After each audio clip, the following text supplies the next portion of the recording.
Okay, if you can find your seats, that would be great.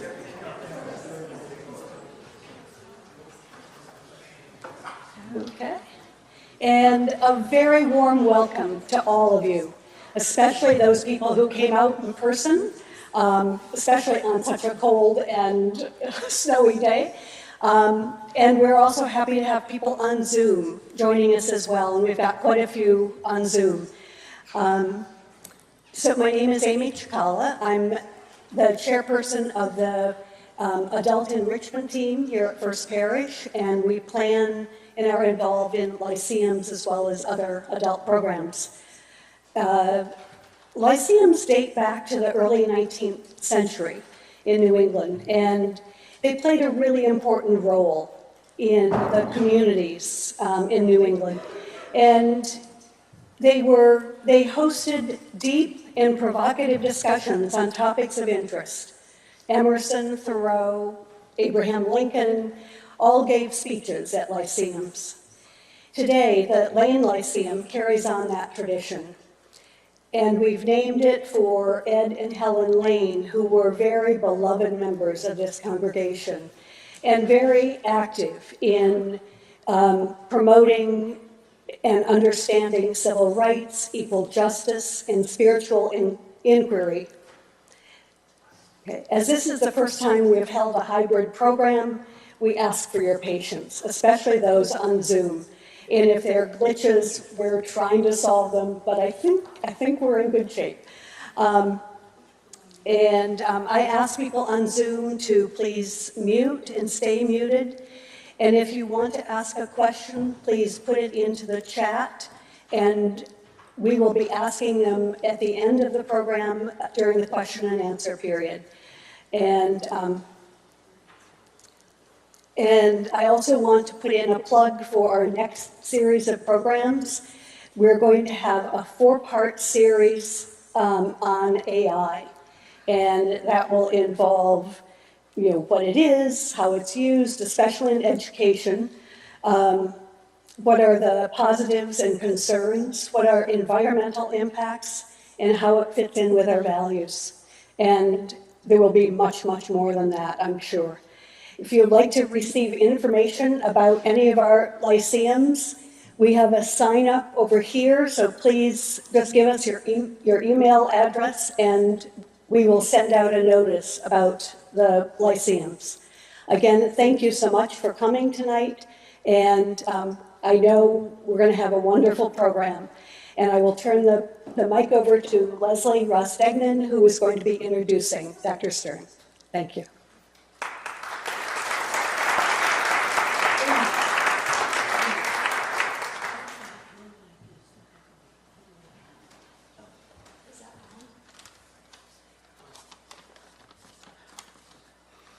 Hi, everybody.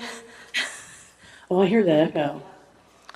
And thanks everyone for coming out on this freezing cold 15-degree night. And all that snow. Hope you didn't have too much trouble climbing over piles of snow to get in here. As Amy said, I'm Leslie Rostegnan, and I'm a member of the Adult Enrichment Committee at First Parish. And events like these are one of the things that we do at First Parish in our Adult Enrichment Committee. I'd like to welcome this evening to the Lane Lyceum Alan Stern and his a personal Holocaust story that he will be talking about tonight. And I also see some of our Needham luminaries here. Josh Tarski, welcome. Denise Garlick, welcome. Nice to see you here. It's my great pleasure to introduce Dr. Alan Stern. Some of you may know him as Needham's beloved and dedicated pediatrician, who also served as a pediatrician for the Needham Public Schools and on the Needham Board of Education. Alan is a person with strong community ties. Excuse me. Currently, Dr. Stern is teaching med students at Harvard Medical School. It's great to see so many of his friends here, and you probably know all this about him. But I think there may be a few people that don't know that about Alan. In addition, he is one of 4 founders of the Boston Bullpen Project, and I also want our friends who are online to know this information as well. A project started in 2017, it's echoing, I know, with 4 friends who share a love of baseball. Believing that a winning team needs a strong bullpen, they created the Boston Bullpen Project. Besides a love of baseball, this group of friends shares a commitment toward caring for people in their communities, people who are often in urgent need. Their organization provides financial support throughout Massachusetts, for people such as veterans, homeless families, at-risk youth, and others. And as I said, Alan is a person with strong community ties. On occasion, First Parish has donated its collection plate and bullpen to the Bullpen Project, and most recently, just a few days ago, I think, at their winter forum, our Social Action Committee voted to make a donation to the Boston Bullpen Project. And they offer this donation in honor of Alan Stern's family.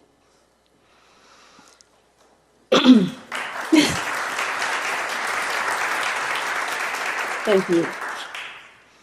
Yesterday, January 27th, as we all know, was Holocaust Remembrance Day. This day marks the anniversary of the liberation of the Auschwitz Birkenau camp in 1945. We appreciate Alan's willingness as the child of a child survivor to share his family's story of survival, bravery, and hope. Alan is dedicating this talk tonight to the memory of his father, Sam, grandmother, Karolina, grandfathers, Arthur and David, and to the 6 million whose stories need to be told. We ask that you please save your questions for the end of Alan's presentation, when we'll take as many questions as we can, depending on the ending time.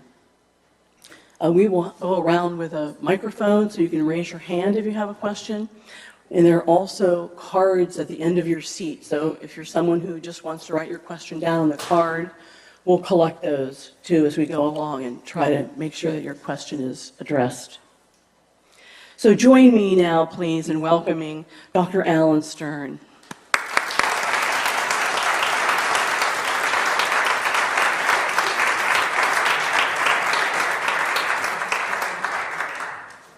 All right, I was told that I need to share my slides first, so I'm going to do as I'm told. Dr. Stern, I think 2 computers are unmuted right now, yours and the Parish, and I think the chat's saying we need to mute one so there's no echo. So say that again, Josh. 2 computers are unmuted. It looks like you have one and the First Parish has one, and I think you need to mute one of them because there's like an echo. Okay, maybe see that. Sorry. Yeah. No, I see in the chat. Saying. Who knows? I am grateful to be with all of you tonight as we honor International Holocaust Remembrance Day. I thank my friends from the First Parish Church for inviting me for the Lyceum talk. To begin, I'd like you all to rise for an opening prayer.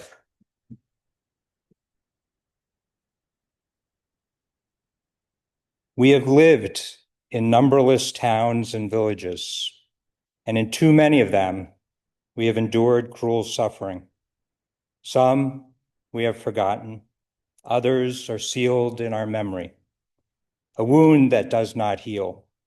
100 generations of victims and martyrs, still their blood cries out from the earth. And so many at Auschwitz, at Buchenwald, at Ravensbrück, at Bergen-Belsen. For their dreams left unfulfilled and lives taken too soon, we remember. What can we say? What can we do? How bear the unbearable or accept what life has brought to our people? All who are born must die. But how shall we compare the slow passage of time with the callous slaughter of the innocent, cut off before their time? For life cut too short and vision unrealized, we remember. They lived with faith, not all but many, and surely many died with faith in God, in life, in the goodness that even flames cannot destroy. May we find a way to the strength of that faith, that trust, that sure sense that life and soul endure beyond this body's death. They have left their lives to us. Let 6 million prayers rise whenever we worship. Let 6 million candles glow against the darkness of these unfinished lives. For the agony, the tears, the mothers and the fathers, for the children who were, and for the children yet to be, we remember. Thank you.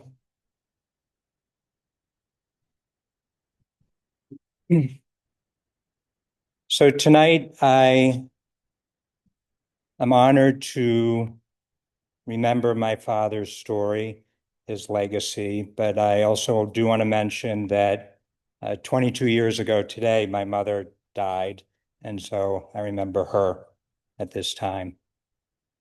When I'm telling this story, I'd love for you to think about what it's like to be a child growing up in hell, and why it's so important that I speak. This is my dad. We had a fabulous relationship. We loved science, we loved teaching, and we loved baseball. This photo was taken at Fenway Park on April 15th, 2015, which turns out to be the date of the 70th anniversary of the liberation of Bergen-Belsen, which you will hear more about. I often say that April 15th, 1945 was the day that I was born. Not really, of course, because that would make me over 80 years old, but the notion of me came about on that day. I want to paint a picture of what it was like to be born in Germany in 1939. This is a copy of my father's birth certificate. You can see the birth date of January 4th, 1939. His father, my grandfather Arthur, was an auto mechanic. My grandmother Karolina was a homemaker, clearly labeled as being Jewish. This is a copy of the birth certificate. But you can see that there's certain data on here. This is the family. This is my grandfather, Arthur, my grandmother, Karolina, my uncle, Peter, who is roughly about 3.5, 4 years old here, and my father, Sam, who's probably about 8, maybe 9 months. This photo is probably taken right before World War II began on September 1st, 1939. I love maps. You're going to see a lot of maps. Just to give you an idea of where my dad was born, Nuremberg was right here in the area of Germany that's called Bavaria. Nuremberg's in northern Bavaria or Franconia. Munich is right below, and you can see Berlin is right up here in the northeast part of Germany. Nuremberg was an idyllic medieval city, really beautiful, rivers running through it, old buildings. This taller building here is actually the Jewish synagogue. That was burned down in August of 1938. Wasn't an accident. But you might recall what else happened in 1938 in November was Kristallnacht.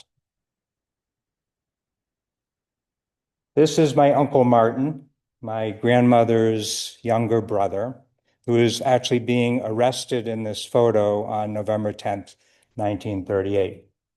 My Uncle Martin had this large bump on his forehead that I did not learn why he had that until after he died.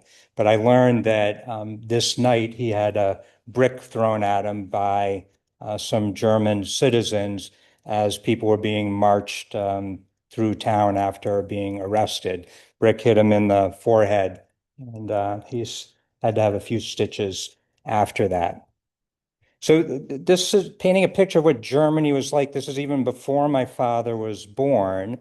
You know, some people say that the Holocaust did not start in 1939 on September 1st, but it started in 1933 when Hitler came into power. I would even argue it started earlier than that. Many of you have probably heard of Julius Streicher. Julius Streicher was he founded this newspaper, Der Stürmer, that really came about in Nuremberg. And you can see here this basically a schematic of a Jewish person. There are all these anti-Semitic tropes that were promulgated by Streicher, all these anti-Semitic sayings. This is an actual periodical from the end of November in 1938. And this is challenging to see.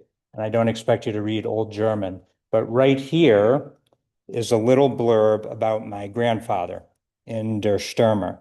And it basically says, avoid Otto Hudenstern's auto shop. So there was a direct demand within this periodical to avoid my grandfather's auto shop. And it lists about 10 individuals here who were patrons of my grandfather. And they were supposed to be chastised because they used a Jew's auto shop. So we just came upon this last year during a trip to Germany. And we found this at the Nuremberg City Archives. There's a picture of Jewish children. My uncle is right here. Leading up to the war wasn't a great situation for Jewish residents in Germany. Jews could only play with other Jews. These are a bunch of Jewish children here. There was not a ghetto per se at that time in Nuremberg, but all of the Jewish residents had to live in what were called Jew houses. So they were forced into apartments. And my father, uncle, and my grandparents were forced into an apartment with several other families where they had to live for a couple of years after my father was born, from 1939 until 1941. Now, what happened in 1941? The Jews were told that, I don't know why we lost our slides. The Jews were told that they had to leave Germany. And the Germans wanted to get all of the Jews out of Germany into Latvia. I think we're getting help here.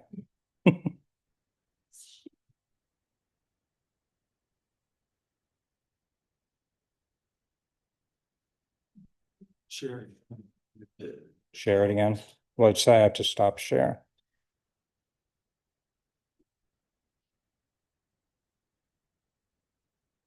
That work?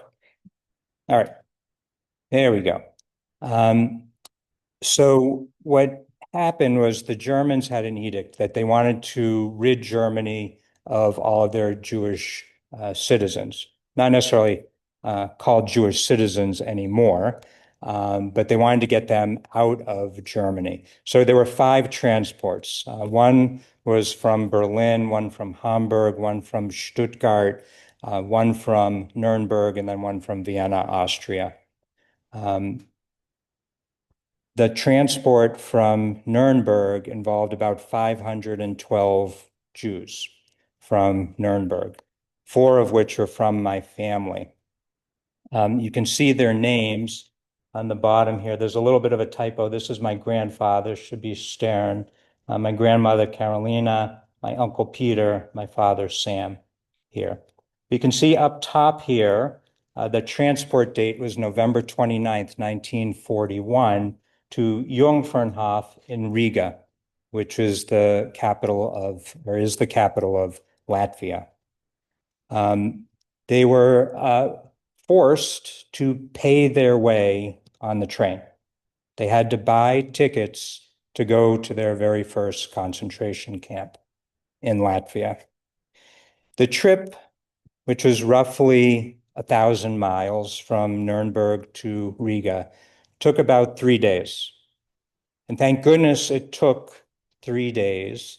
So they arrived on December 2nd, 1941.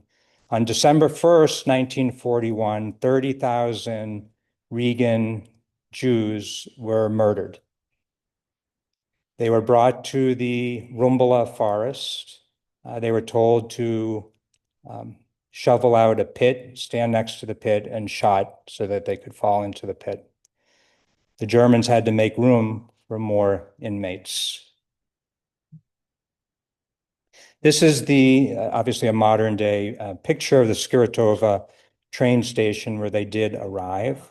And it reminds me that you can Google anything now, but when they arrived, it was one of the coldest and snowiest falls and winters. It was a day similar to today. It was roughly 10 degrees Fahrenheit. They were told to get off the train and march a couple of miles to the concentration camp, Jungfernhof. My father and uncle tell the story that they saw a woman fall and die right in front of them. My father remembers that. He was 2.5 years old. First of many deaths that my father would witness. There are not many pictures of Jungfernhof because the camp was completely destroyed. This is one of the few relics that remain. You can see it's on the Dugova River here. But there were roughly 4,000 inmates at Jungfernhof. 149 people survived. 4 were from my family. They spent about 3 months in the Jungfernhof concentration camp. I don't know why, but they were then transported to the Riga ghetto. The Riga ghetto was roughly 2 blocks by 3 blocks. Imagine the center of Needham, and 30,000 inhabitants in the Riga ghetto. So imagine the population of Needham forced into the center of Needham. They were forced into apartments. There was no heat. There was barely any running water, let alone hot water. And these were the conditions that my father and his family experienced for roughly a year. My father remembers that he was actually put to work by the Nazis, that he was told to collect clothing from dead people and put them into piles. Remember, he's just 3 years old at this time, but he and my uncle clearly have these had these memories. There's a photo of the Riga ghetto. The sign is both in German and Latvian. It basically says, anyone who tries to enter or anyone who tries to leave will be shot. This is a very busy slide, but I show it more from a historical perspective and because I like maps. You can see in the center here, these are the basic ghettos that were set up in Poland in the early part of World War II. But you can see in blue here, there was this push eastward, and you can see there's this general push to get the Jews out of Germany and push them eastward. After 1943, there were more ghettos set up in Hungary and South. Another map for you. These are the Baltic states, just to give you an idea where Riga is, right in the center of Latvia. But I want to point out here, Pskov in the Soviet Union. So after a year in the Riga ghetto, how they survived, I don't know, but they did. They were forced to go to another ghetto in the Soviet Union in Pskov, where they spent from February to basically October of 1943. So the Pskov ghetto only had about 300 inhabitants. I don't know why they were sent there, but they were. There is some story that my grandfather's expertise as an auto mechanic was needed by the Germans to fix some tanks on the eastern frontier. So they actually wanted to use my grandfather for his knowledge.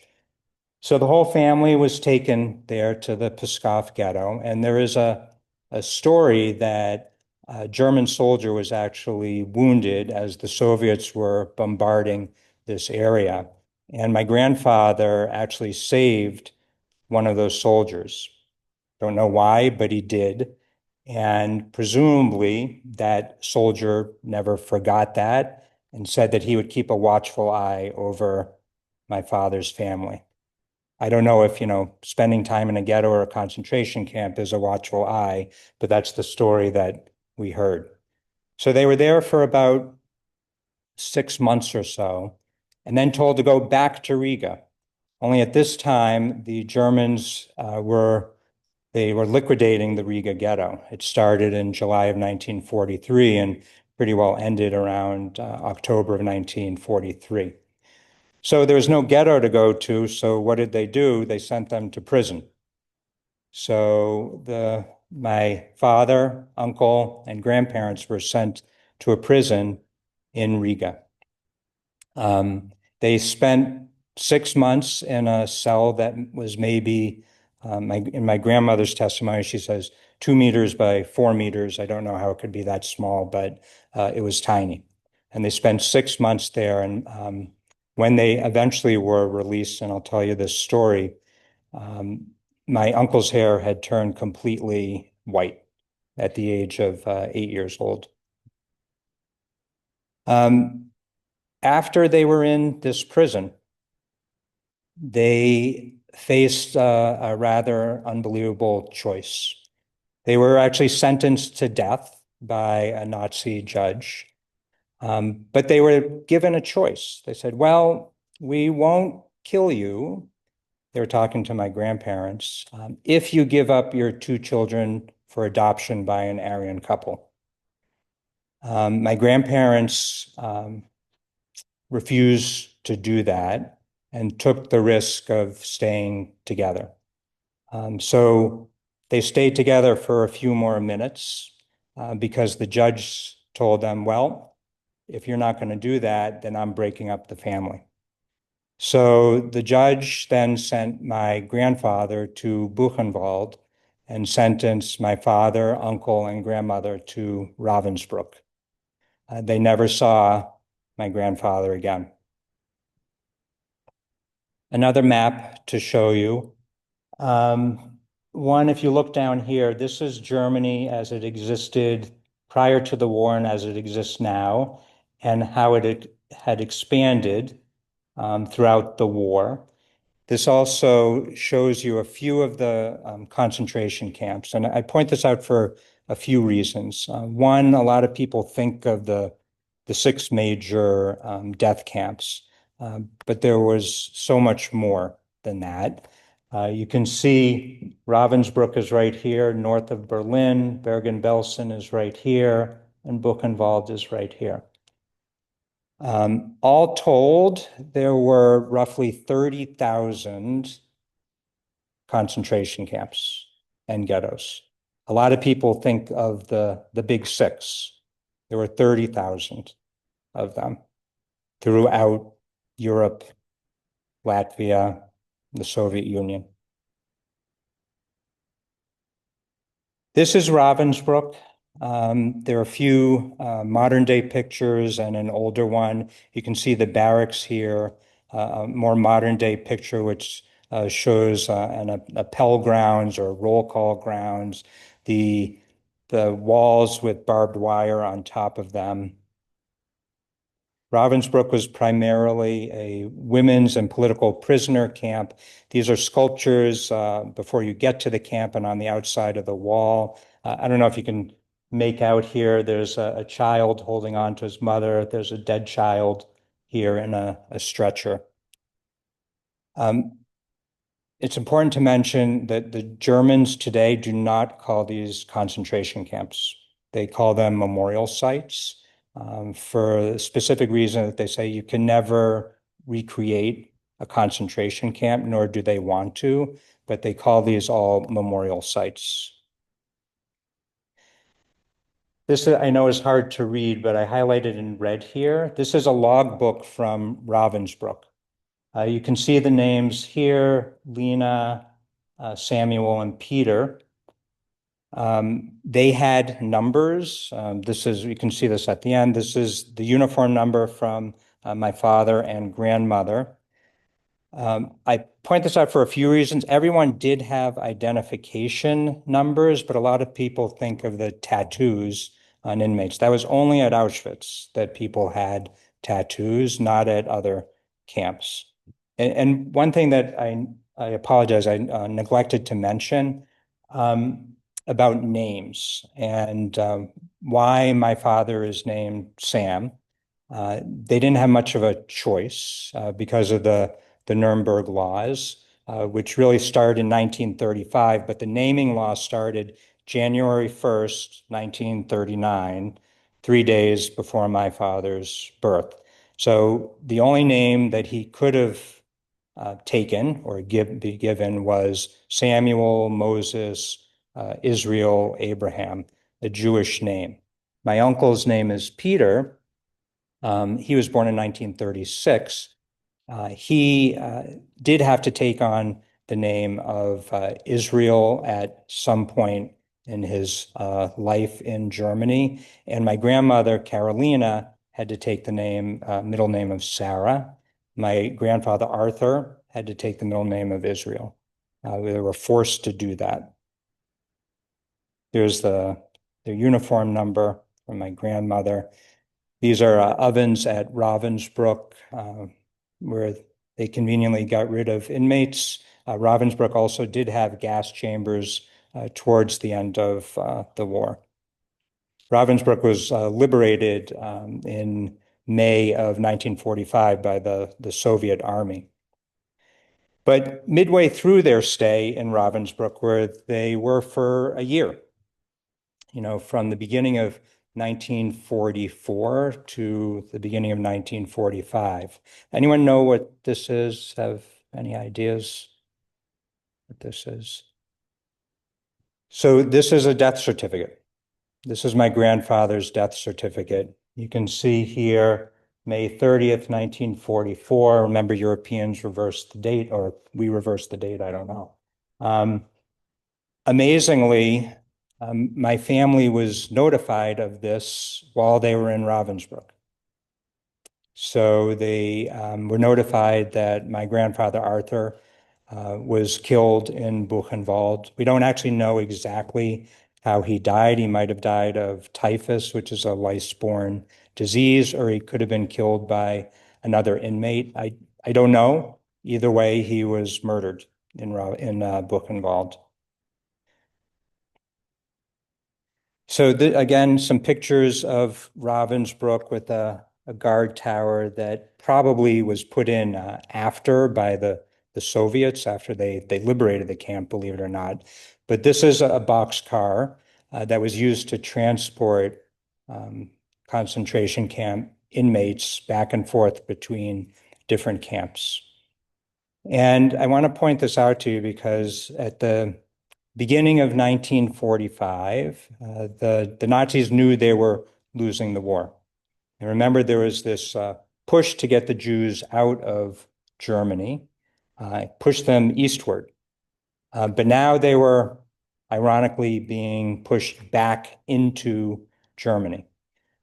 So Jews who were in various concentration camps in Poland and other parts of Germany were pushed even further into Germany. So many of them were being pushed to Bergen-Belsen. A lot of the camps were being liquidated. A lot of the records were being destroyed. And the inmates were being pushed further and further in. So another unbelievable story that occurred, obviously life was hell in these camps. Ravensbrück, even though it was a women's camp, it was cold, there was no heat in the barracks, there was barely any food, ersatz soup, and people were forced to work. I ask myself this every day. I don't know how my father and uncle were kept alive. They couldn't do much work. There was, you've probably heard of the Siemens electrical company. They had a division in Ravensbrück. They forced the inmates to work for Siemens for the war effort. But my father, who was, 5, 6 years old, obviously couldn't do that, nor could my uncle. So I don't know how they stayed alive. And at this time, my uncle had a form of tuberculosis called scrofula, which is a skin manifestation of tuberculosis. And he was in the infirmary in Ravensbrück. There were no antibiotics, and even if there were, they would not have wasted them on Jews. But he went there to have a neck boil sliced open. He was just 9 years old. So he was in the infirmary, had this sliced open and bandaged, and was released. And the next day, the family was called to an appel, a roll call. These were often at odd hours. It was cold. They weren't given enough time to put a coat on or extra clothing. And they were told, you're getting on the transport. You're getting on one of these cattle cars. My grandmother, who was standing next to my uncle and father, looked a female guard in the face, and this female guard was pointing a machine gun right at them and said, no, I'm not getting on that train. I mean, can you imagine the bravery that was involved with that? And she said, I'm not getting on that train because my son's bandage needs fixing. It was bleeding, it was falling off. She said, I'm not getting on. The guard was about to shoot them, and the dogs were barking. And another guard happened to come over at that time and said, what's the commotion?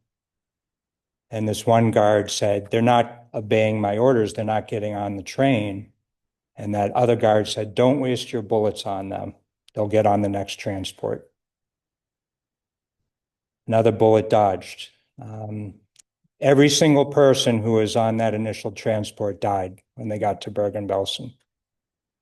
They did get on another transport the next day and made it to Bergen-Belsen. This was roughly the end of February, beginning of March 1945.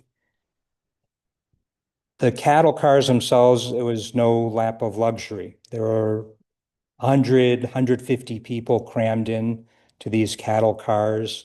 They had to stand up the whole time. My father and uncle tell stories that they saw people just die standing up. Just reminds us of the journey that they had been on, starting in Nuremberg here, all the way up to Riga, to Pskov, back to Riga, over here to Ravensbrück, and now back to Germany, to Bergen-Belsen. And these are some modern day pictures of a journey we took last year to Bergen-Belsen. Bergen-Belsen was a horrible camp, and remember, everyone is being pushed to Bergen-Belsen. So there were at its height now roughly 50 to 70,000 inmates in Bergen-Belsen towards the end of the war. I don't know if you can appreciate this here. You can maybe see in the next slide here.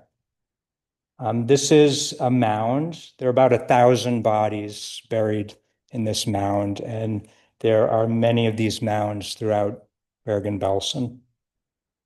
This is a memorial marker for Anne and Margot Frank. We know that they are not buried here because we have no idea where they're actually buried. But Anne Frank was at Bergen-Belsen and died March 15th, 1945, 1 month prior to liberation. I want to play this for you. This film is jarring. This film was taken by the British Army upon liberation, April 15th, and a few days after that, maybe even a few weeks after that. It was lost or hidden in the British Imperial War Museum for 40 years. And it wasn't until 1985 that this film was discovered and then shown on PBS Frontline. So I don't remember what I'm supposed to do with the audio here. Maybe.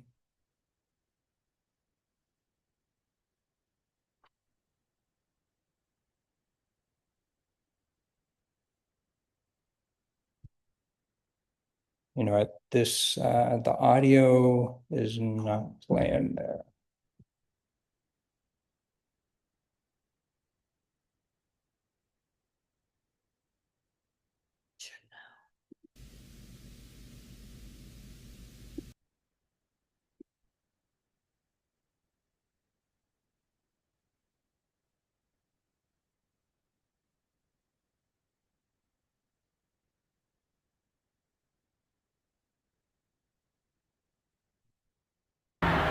In the spring of 1945, the Allies, advancing into the heart of Germany, came to Bergen-Belsen.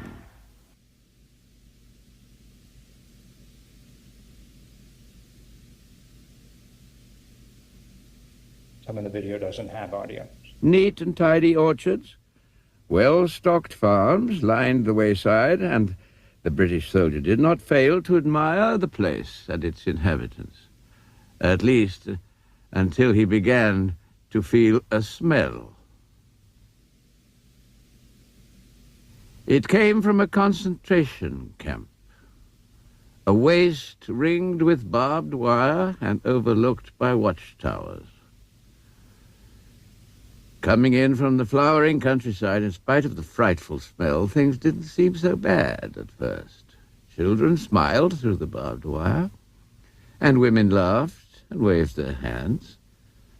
But Belsen camp was vast, and inside was a different story. They had not eaten for 6 days, and every soldier's stock of food was called into use. Water, too, had been cut off, and so the water cart was the most important thing to arrive.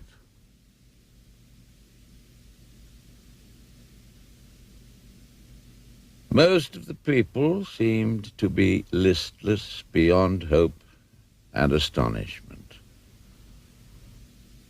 Hunger had probably affected them that way. We discovered that among this stench of disease and decay was something a bit worse than hunger. Moving vaguely on rickety skeleton legs, they were too ill to eat.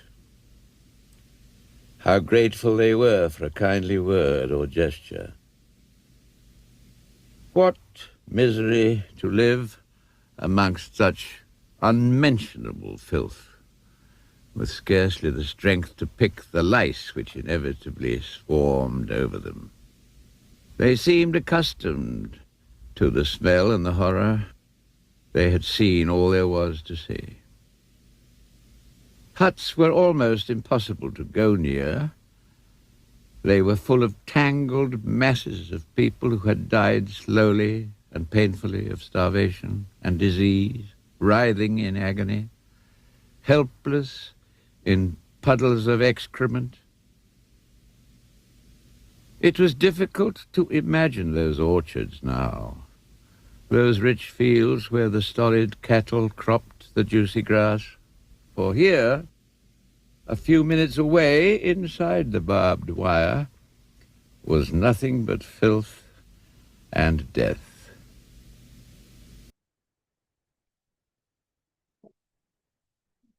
So this is what my father experienced as a child of 5, 6 years old, and clearly had memories of that.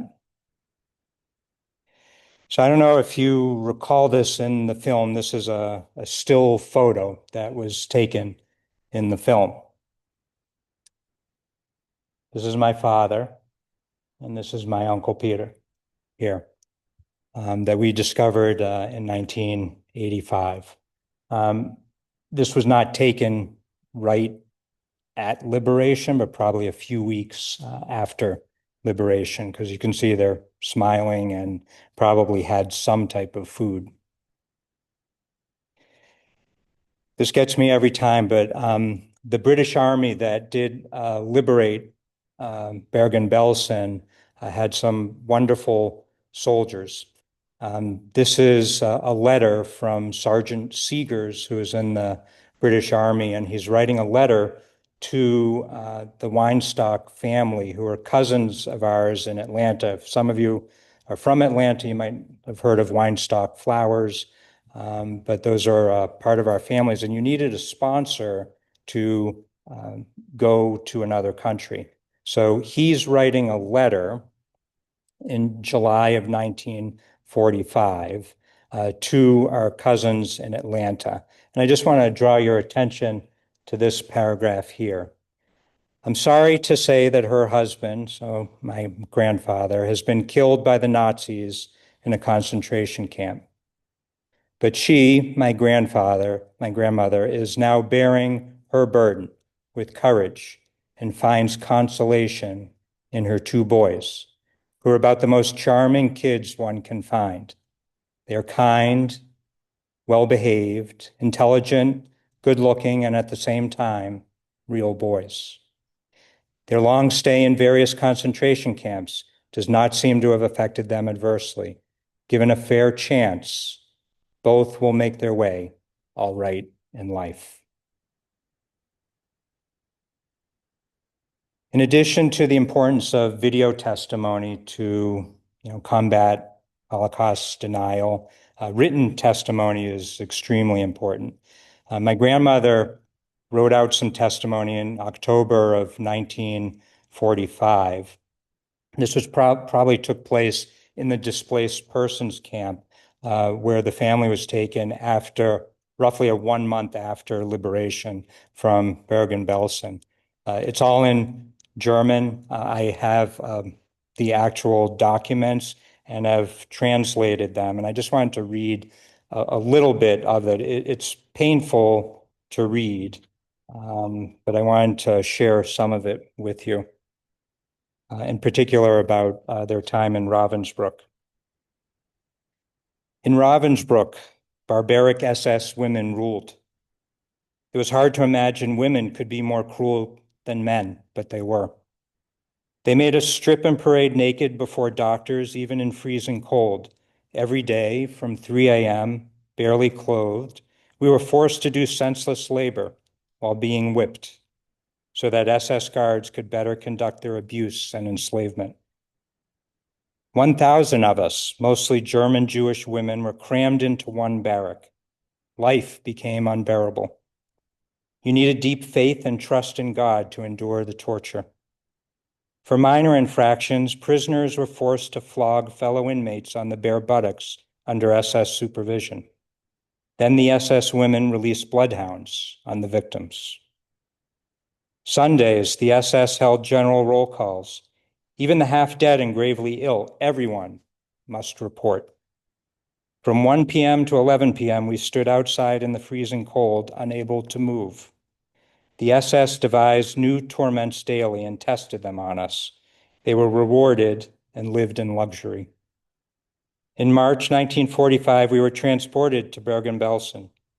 There, we had no bread for weeks and crawled on all fours like animals searching for food. The SS systematically starved us. Hundreds died every day. The dying could no longer bury the dead. Those who survived were murdered in the gas chambers. I suffered all this threefold for the sake of my children. Day and night, I held on to love for them. Bergen-Belsen must be called the worst and most brutal camp of all. In the murder and total extermination of defenseless people, the true face of Nazism revealed itself. On April 15th, 1945, unbelievable, like a dream, came our hour of liberation. The liberators brought milk. What a delight, a gift from heaven. We were nourished.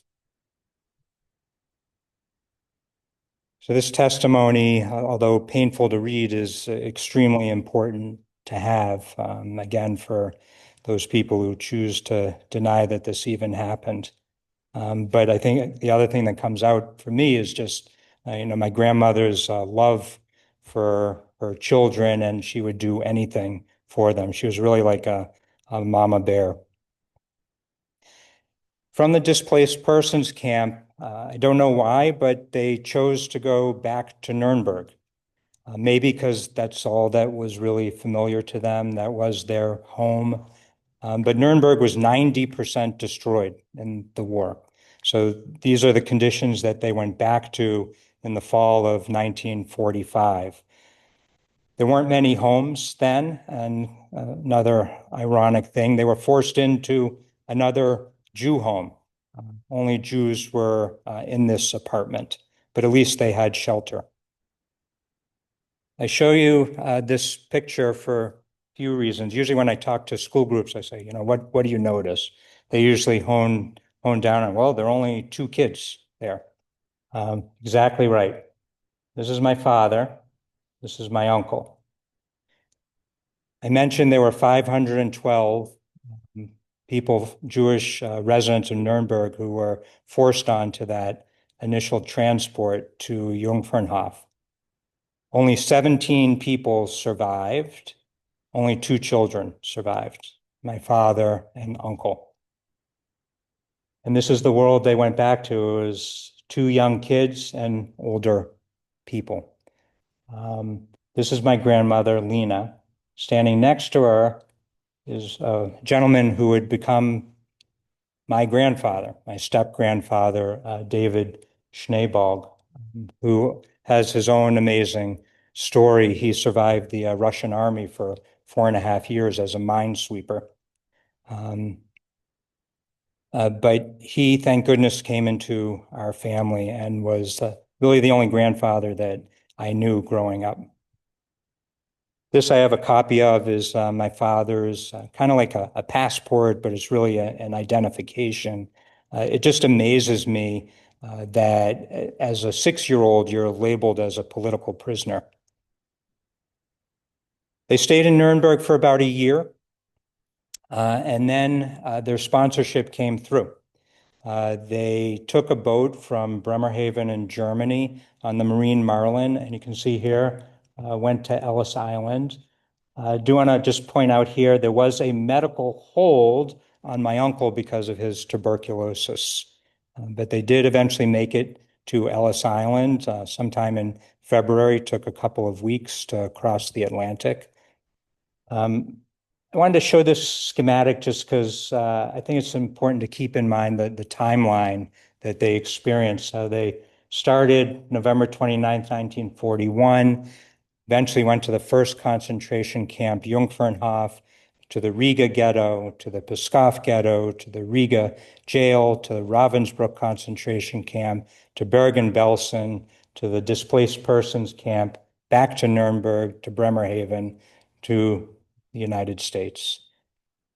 A lot happened in a short period of time. Imagine what that was like for a 3 to 6-year-old child to experience that, to not have any belongings, to be forced to pack up and move at any moment's notice, to barely have food, to not play like a child. So the family of four became a family of three. You can see the difference. They're a lot thinner here, not necessarily smiling the same fashion. But when they made it to New York, they became a family of four again because my step-grandfather, David, came into the picture. I love this picture of my Uncle Peter, who looks a lot like my father, Sam. This is at Ravensbrück, and you can just imagine what he's thinking, what his life was like back then, the amazing turnaround that he had. He became a middle school teacher. He just looks so pensive looking out at the grounds of Ravensbrück. These are what are called Stoppelsteine. These are from my great-grandparents in a city called Erlangen, which is outside of Nuremberg. My great-grandparents were killed in Theresienstadt. I want to read this poem because it reminds me of my father and so many people who lost their lives, by Hanna Senes, who is a Hungarian patriot who died at the age of 23. But she wrote this poem. There are stars whose radiance is visible on earth, though they have long been extinct. There are people whose brilliance continues to light the world, though they are no longer among the living. There's a Talmudic saying, Talmud is kind of an interpretation of the Torah, that to save a life is to save the world. Somehow, some way, my father survived. He was saved. And this is my Hineni moment. Here I am to tell his story. So I appreciate your time and your listening. Thank you.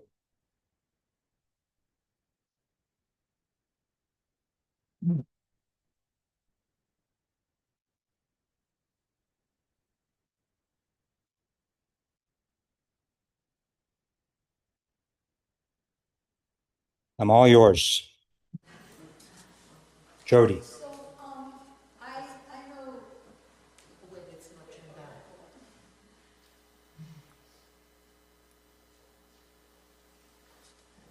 Can they hear me?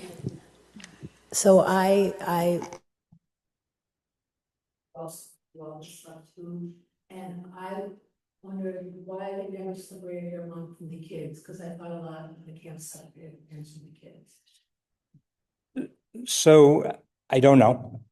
I asked myself a lot of these questions, what value was it to the Nazis to keep a child alive? It was another mouth to feed. So I don't know the answer to that. Throughout the Holocaust, there were roughly 1.5 million children who were killed. There was a 1% chance that a child would survive what my father and uncle survived. So I don't know the answer to that. I don't know what decisions were made to keep them together. And sometimes it's just luck. I have no other explanation. No. They remember some other children, but I don't think they were with them the whole time, just at various stages of their incarceration.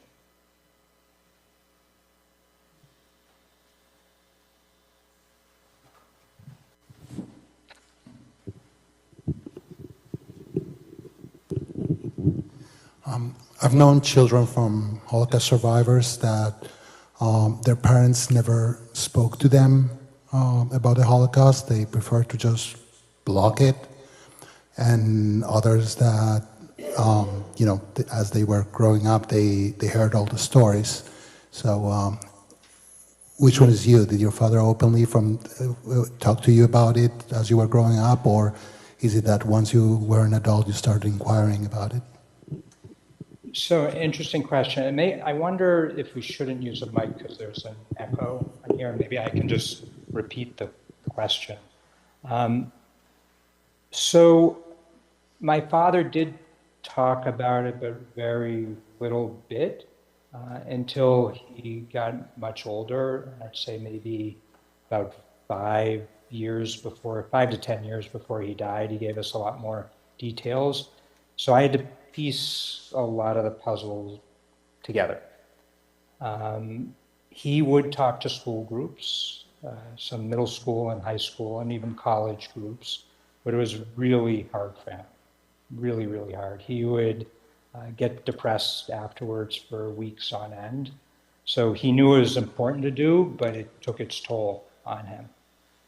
My uncle, on the other hand, we say he got the happy gene somehow. He talks all the time to school groups, has no problem with it.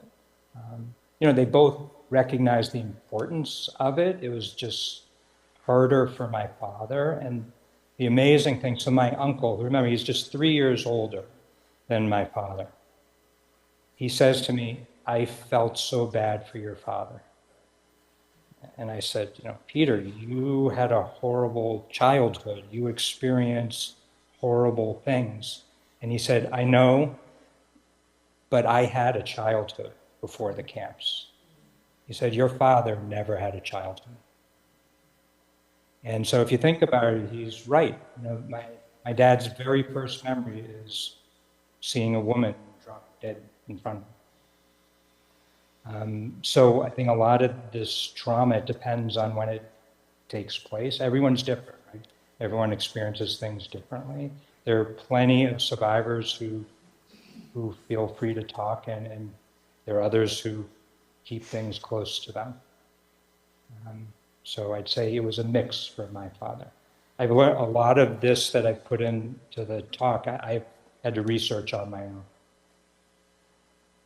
But a lot of these items he handed over to me too, and I welcome you afterwards to take a look at some of these things. Fish, I got a question. First of all, thank you for sharing this time with me. And I had a very similar question to his, but I don't know if you would talk about your experience this summer with your family and how that felt being there. So the question is talking about the other members of the family and talking with them about it. I think that my dad did sit down with my kids and went over a lot of the story with them. We've talked a bunch of times about it, and we've also shared a family journey to Germany, May of last year, where, unfortunately, because my dad had died 2 years prior, he couldn't join. I don't know that he would have come with us, actually. As a matter of fact, I don't think he would have, because he didn't like going back to Germany. But my uncle and his kids were there with us. And so we went to Ravensbrück, we went to Bergen-Belsen, and to be there with all of them was an incredible experience, to see how they were affected by it. But it's hard. It's really hard, but I know that me being here tonight was important to my father, and I know that the story that my kids will tell will be important to me. Right, Daphne? Only share, obviously, what feels right to share. Have you connected with other children of survivors through your life? Yes. One sitting right there. So the question is, have I connected with other children of survivors? And there have been groups through the years. There's a group called One Generation After, which existed for a while. That sort of disbanded, but there are various groups out there for second generation and now third generation and fourth generation. And interestingly enough, there's a movement through the Shoah Foundation, through Spielberg at USC, connecting with what's called Living Links, which is a third generation organization, to fund them going into schools and tell their grandparents' stories. I'm kind of stuck in the middle because I'm a 2G and a 3G. So I can't just tell my grandmother's story. I want to tell the whole family's story. But I do think there's a bond between children of survivors that sometimes you can't put a finger on it, but we know the burden that our parents lived with or live with. So I think it's important to connect with those people. There's also, I'm involved in an organization now with a bunch of people who had family in Riga at Jungfernhof. And we're trying to get a memorial stone or plaque at the site, and it's challenging to do. The Latvians aren't too keen on that. So, please. Hi, my name's Rachel. Thank you for being here and letting us hear your story. My question is more of maybe an academic. I know you're a doctor of some kind. I don't know what kind. Pediatrician. Oh, that's right. I did know that. Okay. So my question is, I guess it's a hypothetical. Do you believe if we documented all the different groups, not just the Jewish population, but the Romans, the disabled, physical and intellectual, and all the other, all the other groups of people that they sent to the chambers, do you think that the world would have a different, or how do you think they would have a different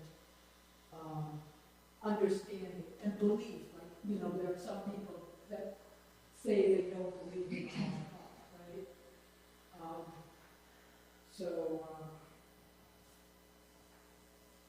That's my main question. Then a little side personal question is, what I found out when I was a lot younger is that my parents had two names for me if I was a girl. One was Rachel, the other one was Sarah.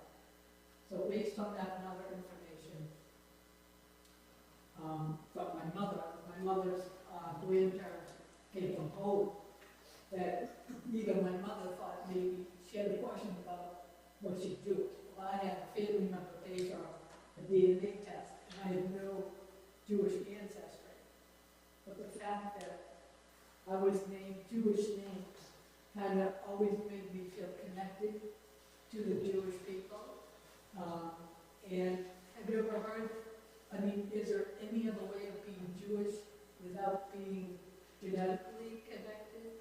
Like, how some people become Catholic. So those are my questions. Thank you so much. Sure. I'm here to tell my family's story. I do think it's important to get the word out there about who died in the Holocaust. I think that's very important. It's also important to understand that not all victims were Jewish, but all Jews were victims. I think that's very important to get that point across. So, any other questions? Jim? Did you ever consider the possibility that your career choice to be a pediatrician was motivated to provide care to children that your father was? So the question is, did I ever consider that my career choice as a pediatrician was the result of maybe my father's experience? And I do think yes. I think so. I don't think it's an accident. I think I was kind of drawn to that, to be a protector to a certain degree. I think that, one thing that children of survivors were always protecting their parents from further harm. And so I think that was ingrained in me. That's what my therapist says anyway.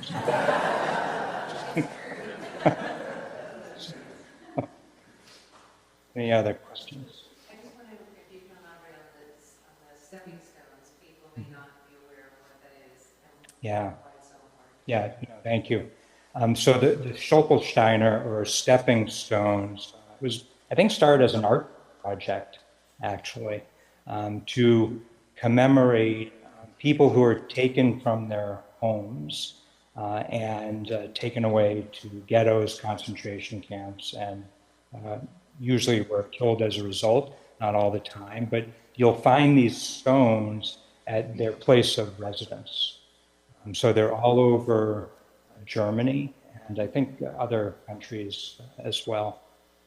So it's really great. So whenever you're walking in Germany and the cities, you see them. You pause and think about what used to be and what happened since. So really a wonderful project that's ongoing. Yeah.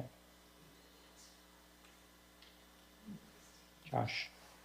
Yeah, that question had got me thinking about like whether there was even room for cultural expression of Judaism in the camps at all, and I was wondering if or for reminding people of their practices, or for political prisoners or anything of that nature. I was wondering if your father or uncle ever spoke about either their own cultural practices, if they were able to continue those during the Holocaust, or other people had other cultural practices. They never commented on memories that they had in the camps about any prayers or any type of religious observance. But we do have a prayer book that I think they were given by the British Army, who, for whatever reason, they said, okay, there are Jews here, we got to give them prayer books. And so we have one of those books, actually. But I don't think they certainly weren't allowed to practice. They could have done it clandestinely, certainly. But I know that there's stories about that, but my father and uncle never commented on that, so I don't know for sure. Yeah, thank you. So this menorah, which I can show you folks here online, this was my grandparents' menorah in Nuremberg. And somehow it survived the Holocaust. I believe that they gave it to some neighbors to hold on to in case they lived. And after the war, they were able to retrieve this Hanukkah menorah. And I have it in my possession. It's probably my most prized possession today. So rather amazing. The other thing I can show you, these mittens here were from Ravensbrück. These were made from a uniform and have rabbit fur in them. Some child used these. I don't know that these were my father or uncle's, and I don't know how we have them, but we do. This is a Jewish star that you're probably all familiar with. This was not necessarily one on my father or uncle or grandmother's uniform, but I'm not actually sure where we got it, to be honest with you. But these uniform numbers, which I mentioned, are from their actual uniforms. And this is my uncle Martin being arrested on Kristallnacht. This is from a magazine in Erlangen that featured a story about my family in Erlangen. It's in German, so I can't. Any other questions? Yeah. You mentioned there were, I think you said 30,000 sub-camps. Total, yes. 30,000. So how does that reflect the claim of many Germans that they knew nothing about it? It sounds like there must have been a camp in every single town in Poland and Germany, Hungary, and Austria. But am I wrong? Am I being too people believe what they want to believe, and I think that it's hard to imagine that the average German citizen didn't know what was going on. I mean, Ravensbrück is right outside this town. They had to know. My uncle tells this story that he had a ball in Ravensbrück and was kicking it around. He kicked it over the wall and it came back. You know, makes you wonder. You know, they knew. You know, and I'm not casting dispersion on people who, you know, it was a tough life, for sure, but they knew what was happening. The smells, the sounds, the transports, the neighbors are gone. Where did they go? They knew. So, to back and say that question on how is it possible that Germans said that they didn't know about it or they didn't do anything about it? There's a movie from, I believe, the 70s. It's called The Wave. It's about a 45-minute movie. It's available online on YouTube. Even.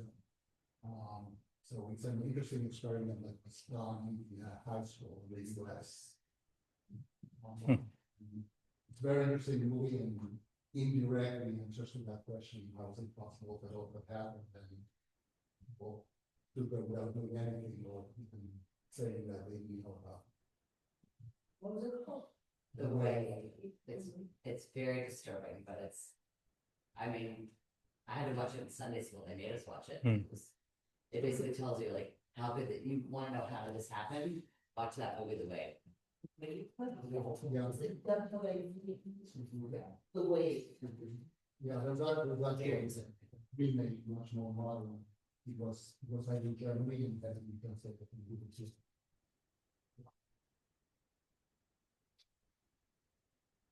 I just want to thank you so much, Alan. It's been something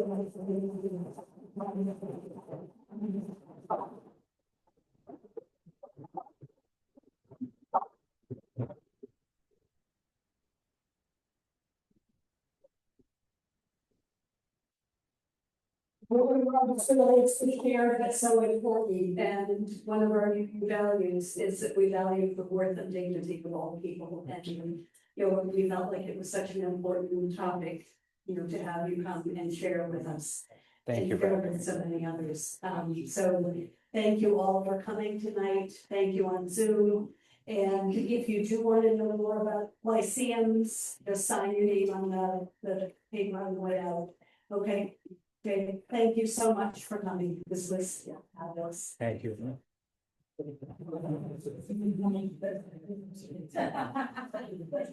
Yeah, it's